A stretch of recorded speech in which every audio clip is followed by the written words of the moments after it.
Welcome back, everyone. We're diving deep today into the concept of Ikigai, a term that's kind of become a bit of a buzzword lately.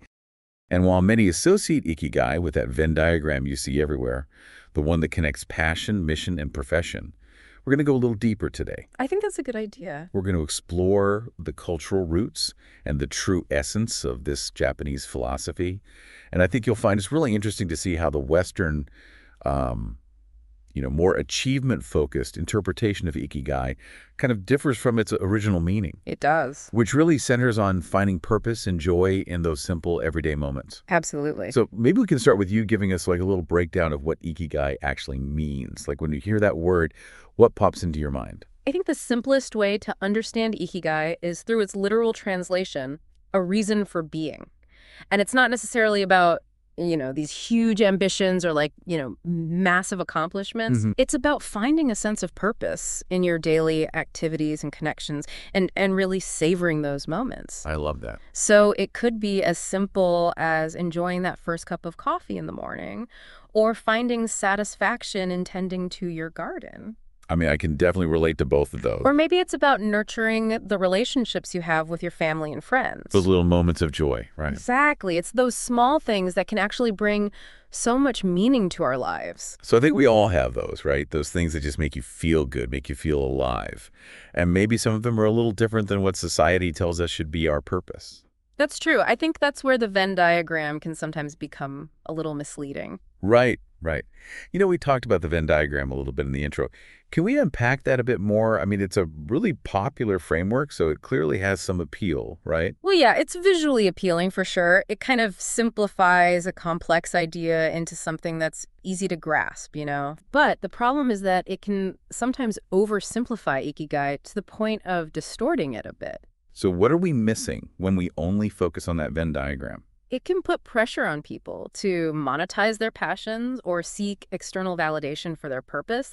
You have to have this career that ticks all the boxes in that Venn diagram, otherwise it doesn't count. And that's just not accurate. And it can lead to that feeling of, am I doing this right? Is this really my Ikigai if it's not making me money or getting me tons of likes on Instagram? Exactly. Yeah. It's that external validation piece that I think can be so misleading. And it kind of goes against the whole idea of finding joy in those simple things. It does. Ikigai doesn't have to be this big, splashy thing. It can be quiet and personal and completely outside of your career. Think of a retiree who finds Ikigai in spending time with their grandchildren, or an artist who creates simply for the love of art, not for fame or fortune. You're right. Those are incredible examples of finding purpose and joy that don't fit neatly into the Venn diagram model. And those are definitely things that are valued in Japanese culture, right? Like family and tradition and doing things for the pure love of it. Absolutely. And that's actually a really important point because it brings us to the cultural and historical context of Ikigai. So how did this concept actually originate in Japan? What are the underlying philosophies that inform it? So Ikigai is deeply rooted in Japanese philosophies like wabi-sabi, which is about finding beauty in imperfection, and shikata ganai, which is about accepting what you can't control. These sound like philosophies that could benefit all of us, especially in today's world. Can you break those down a little bit more for us? I'd be happy to. So wabi-sabi encourages us to appreciate the beauty in things that are impermanent and imperfect. Things that are incomplete, things that are maybe a little bit worn down. It's about seeing beauty in the natural flow of life, in those cracks and crevices. So appreciating those imperfections and the stories they tell. Exactly. Shikata ganai is about accepting the things that are beyond our control. Life is full of twists and turns, right? And instead of getting caught up in frustration or resistance, this philosophy encourages us to accept those challenges with grace and resilience, to focus our energy on what we can influence and let go of what we can't. That's incredibly powerful, especially in a culture that often tells us we need to hustle and grind and control every aspect of our lives. It's a valuable counterbalance to that mindset, for sure. And I think both of these philosophies, wabi-sabi and shikata ganai, really lay the groundwork for experiencing Ikigai in a truly authentic way. It's not about forcing things or trying to fit into a specific mold. It's about accepting and appreciating what is and finding meaning and purpose within that. I think that's a beautiful way to put it, and it really highlights how different the Japanese approach to Ikigai can be compared to the way it's often interpreted in the West. I'm curious to explore that contrast further. I think it's really fascinating to see how cultural differences can influence the way we understand and experience such a powerful concept. We've been talking about those Japanese philosophies like wabi-sabi and shikata and how they influence the way Ikigai is experienced in Japan. I mean, they seem to encourage a more grounded and accepting approach to life, right? They really do. And I think that's one of the key differences between how Ikigai is often perceived in Japan versus the West. So in the West, we tend to think of finding our purpose as this big, almost monumental task. Like we have to go on this journey of self-discovery and then boom, we found it.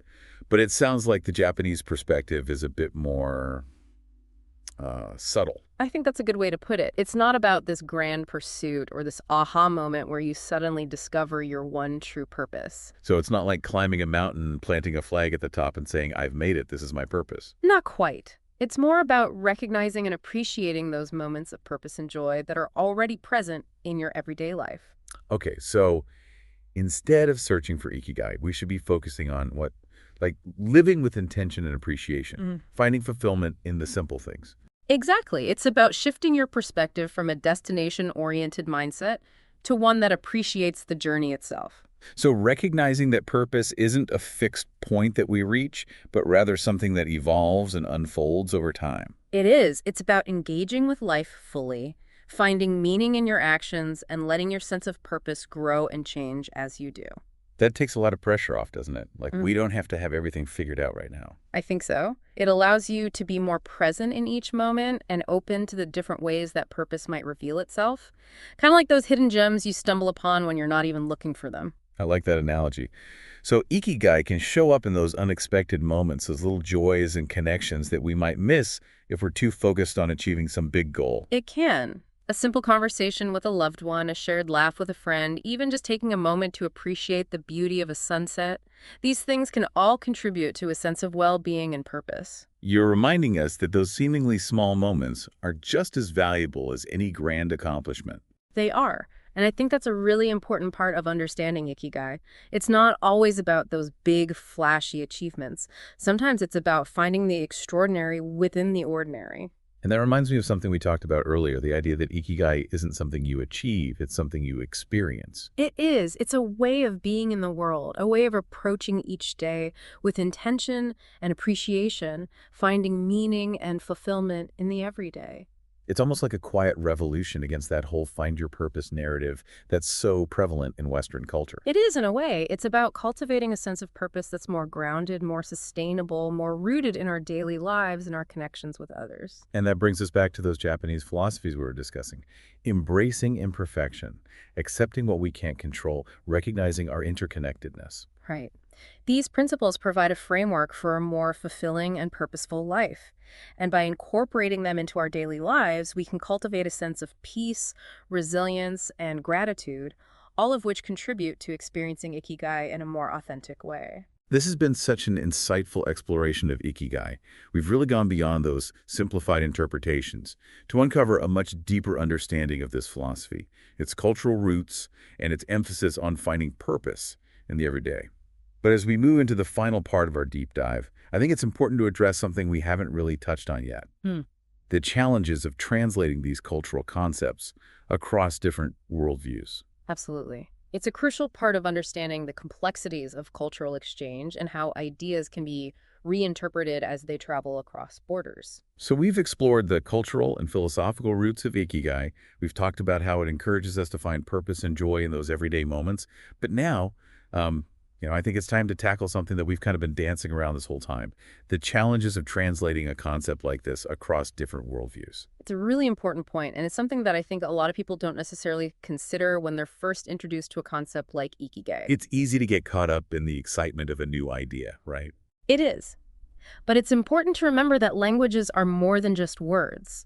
They're expressions of a culture's values, its history, its way of seeing the world.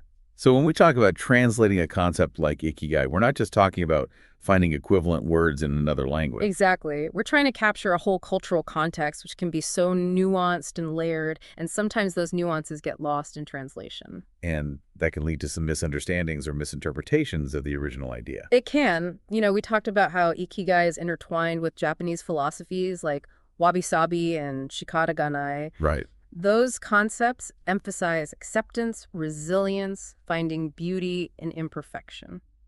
But those ideas might not have direct equivalents in Western cultures, which often prioritize striving for perfection and control. Yeah. So how do we reconcile those differences when we're trying to understand Ikigai through a Western lens? Well, I think it's important to acknowledge that when we try to explain Ikigai through a Western lens, we're inevitably filtering it through our own cultural biases and assumptions. So we end up with a version of Ikigai that's more palatable to us, but maybe not entirely true to its original meaning. It's possible, and that's where those misunderstandings can arise.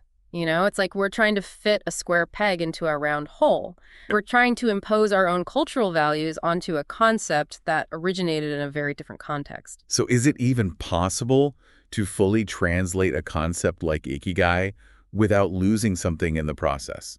That's a really great question, and I think the source material actually touches on this a bit. It acknowledges that there are limits to cultural translation, There are. but it also suggests that those limitations offer valuable learning opportunities. How so? By recognizing how our own cultural perspectives shape our understanding of concepts like Ikigai, we can start to develop a more nuanced and empathetic view of other cultures. I see what you mean. It forces us to step outside of our own little bubble and consider different ways of seeing the world. Exactly, and in a world that's becoming increasingly interconnected, I think that kind of cross-cultural understanding is more important than ever. It encourages us to approach other cultures with humility, curiosity, and a willingness to learn from perspectives that are different from our own. So as we wrap up our deep dive into Ikigai, what's the one key takeaway that you hope our listeners will walk away with? Ikigai is a beautifully nuanced concept, deeply rooted in Japanese culture and philosophy. It's not a quick fix or a one-size-fits-all solution to finding purpose in life, but rather an invitation to live more mindfully, to appreciate those simple joys, and to cultivate a sense of purpose that comes from within, not from external validation or achievement. That's a powerful message, and it's one that I think we can all benefit from hearing. We've gone beyond that trendy Venn diagram to uncover the heart of this profound Japanese philosophy. We've explored its cultural roots, we've examined the challenges of translating cultural concepts, and hopefully we've inspired our listeners to reflect on what it truly means to live a purposeful life. And to remember that Ikigai isn't something you find, it's something you cultivate, moment by moment, through a life lived with intention, joy, and connection. Beautifully said. Thanks for joining us on this deep dive into Ikigai. We'll see you next time for another exploration of fascinating ideas from around the world. Thank you for tuning in to this episode of the Deep Thoughts Podcast. I hope you found insights and inspiration to take with you on your journey of self-growth. If you enjoyed the show, be sure to hit the subscribe button so you never miss an episode. And don't forget to follow us on social media to stay updated on new releases and exclusive content. See you next time, where we'll continue to help you grow and explore your full potential.